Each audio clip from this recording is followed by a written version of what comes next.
Hi everyone, welcome to today's edition of Lockdown Learning. I'm glad to have you back here. My YouTube channel is firing and going as best as it could be. So today I'm just going to go through some FAQs based on the previous classical conditioning and operant conditioning worksheets that you have already done. These slides will be made available to you afterwards as well, so don't stress. Okay, so when we're talking about processes within classical conditioning, a common question was about the frequency of the stimulus presentation during conditioning. So what this is referring to is frequency is the amount of times, amount of trials or pairings of the neutral stimulus and the unconditioned stimulus that were present during the conditioning. And we'll have a look at an example of that really shortly. And in terms of the timing, so the neutral stimulus always has to come before the unconditioned stimulus, and the unconditioned stimulus must follow in a very close time. So ideally about half a second. So while we're talking about repeated pairings here, it is able that a single trial acquisition of a classically conditioned response is possible. And this is an example with taste aversion, so when you avoid a food because it makes you sick, or sometimes a specific phobia as well. So when can it be said that a response has been learned and the final phase is evident? So when the conditioned stimulus alone or by itself produces the conditioned response, then we know that it is a learnt behaviour. So having a look at this example here, based on the research of Pavlov's dog, so this here is the amount.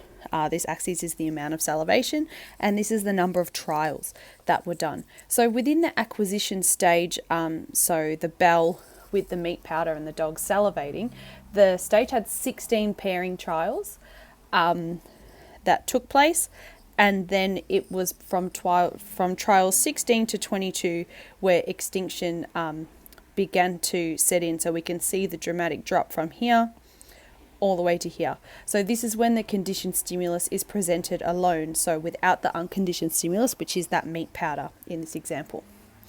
Then we have a 24-hour rest period, and we see what is spontaneous recovery. So this is the reappearance of the conditioned or learnt response. So this is after, spontaneous recovery is always after extinction. So in this case, we saw that there were some examples of where the dog began to salivate to the bell again, and then after 24 hours it got lower and lower. So having a look at the Adrolo question, just based on some of the questions the question was about how could Watson have used extinction to get rid of little Albert's fear. So extinction occurs when the conditioned stimulus alone no longer produces the conditioned response. So what Watson would have needed to do is repeatedly expose little Albert to the conditioned stimulus, which was the white rat, without the unconditioned stimulus, which was the loud noise, until such a time as the white rat may no longer produce that fear response. Now we're going to have a look at operant conditioning in terms of talking about consequences. So when we talk about consequences, we're looking for one of the four things here. So we're talking about positive reinforcement, negative reinforcement, positive punishment, negative punishment. And so what happens here, when we're talking about a consequence, you can't just call it positive or negative. You need to state if it's reinforcement or if it's punishment. So let's just go back over these things here. So positive reinforcement is when you give something good, and negative reinforcement is when you take away something bad. So reinforcement aims to strengthen the behavior. So this means it makes it more likely to occur again. Whereas punishment aims to weaken the behavior. So making this behavior less likely to occur again. So for positive punishment, this is when you would give something good, but response cost or negative punishment is when you take away something good. So just need to remember that if it is positive, it's something that is given. If it is negative, it is something that is taken away. So both of these can be good or bad. So you always need to pick one of these four, as opposed to just generally saying positive or negative consequence there. So operant condition is a very active process, and consequences guide behaviour, but they don't necessarily control it. Operant conditioning moves away from that stimulus and response idea and more about the behaviour and consequence idea. So just having a look back over this exam question that was in some of your homework. So this was by Vika in 2015. Every morning after school, Najita's father pestered her to do her homework. After a lot of pestering, Najita did her homework to make her father's pestering stop. Name the learning principle associated with Najita eventually choosing to complete her homework, and state how this learning principle encouraged her to do her homework. After reading all of your responses, I thought her name was Nadia the whole time, and it wasn't until I read it out loud that I realised it's Najita and not Nadia. Or maybe it is Nadia with the J. I don't know. Please comment if you know, because I have no idea.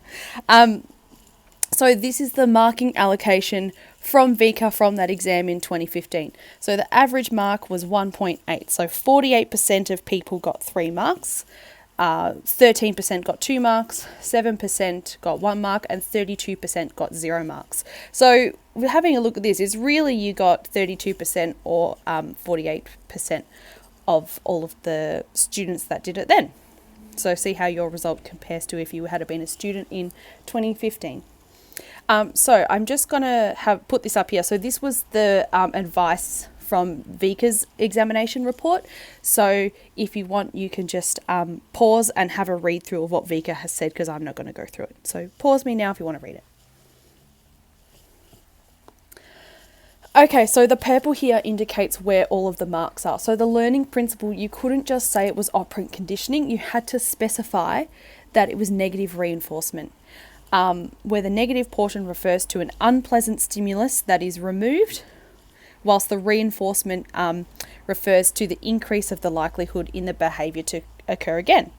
So when Nadia's dad was pestering her, so remember always to reference the scenario as well, so the pestering there. So it was unpleasant and she wanted it to stop. So she removed the unwanted stimulus by doing her homework. So this means that in future, and always think about it in terms of future, that Nadia is more likely to do her homework so that dad won't pester her and annoy her in the future. And hopefully that's the same for with your teachers as well, that you do your homework if they continue to pester you and send you lots of emails. Now we're just going to have a look at a nice table comparing classical conditioning and operant conditioning. So a couple of different factors here in terms of the processes. So how a response is acquired, so how the response itself is actually learnt. So we know that classical conditioning is a 3-phase process. Operant conditioning similarly is also a 3-phase process, but they're just very different processes.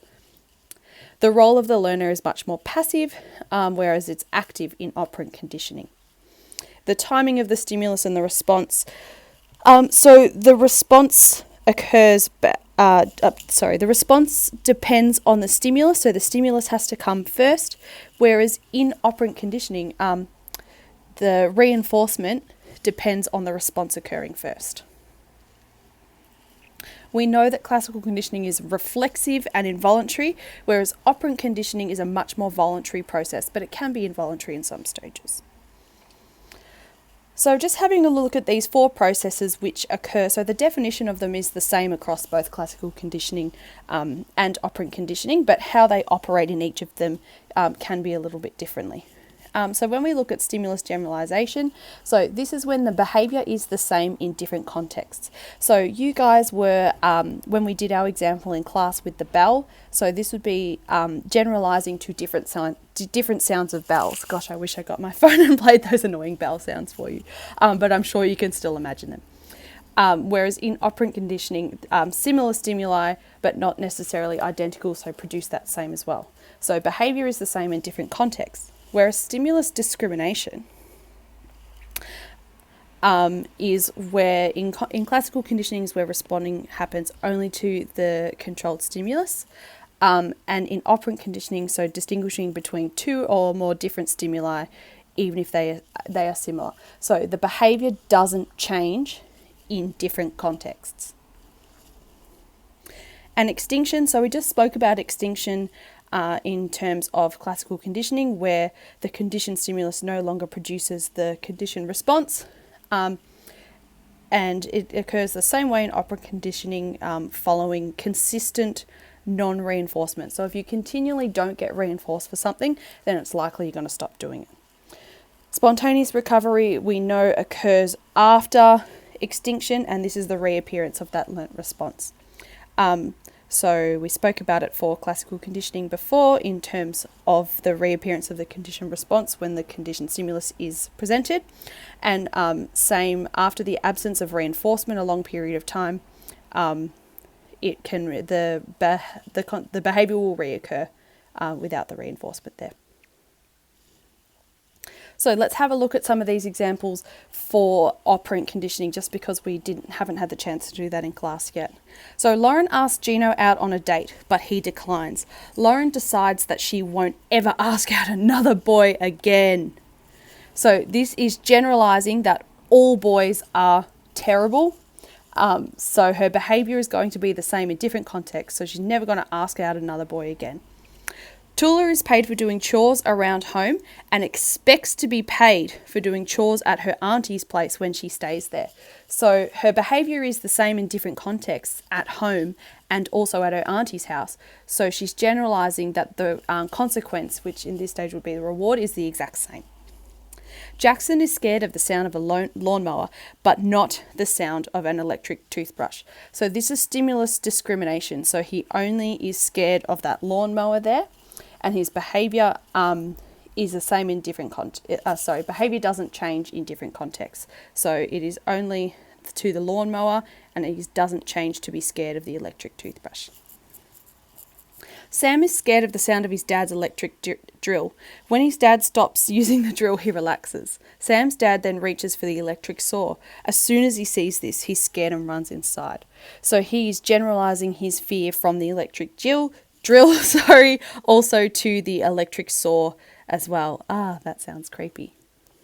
Okay, so we made it to the end of the video. Oh, this was supposed to be a smiley face, but it didn't come up on my iPad here.